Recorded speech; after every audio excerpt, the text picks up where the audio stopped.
UEFA Nations লিগের final ম্যাচে আজ মাঠে নামছে স্পেন ও পর্তুগাল। সেমিফাইনালে পর্তুগাল পরাজিত করেছে জার্মানিকে আর স্পেন হারিয়েছে ফ্রান্সকে। ফ্রান্সের বিপক্ষে ৪-৫ ব্যবধানে জিতে ফাইনালে উঠেছে স্পেন। অন্যদিকে জার্মানিকে ২-১ ব্যবধানে হারিয়েছে ক্রিস্টিয়ানো রোনালদোর পর্তুগাল। আজ রাতেই মুখোমুখি এই দুই জায়ান্ট।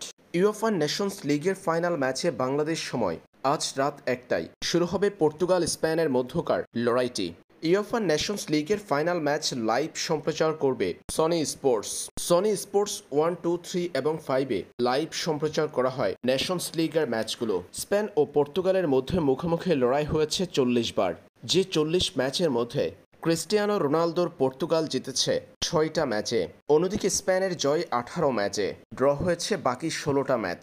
সবশেষ দুই দলের লড়াই হয়েছিল ২০২২ সালের ২৭ সেপ্টেম্বর। সেই ম্যাচে পর্তুগালকে ১-০ গোলে হারিয়েছে স্পেন। ইউএফা নেশনস লিগের ম্যাচ ছিল সেটি। এর আগে ২০২২ সালের ২ জুন স্পেন পর্তুগালের ম্যাচটি হয়েছিল ড্র।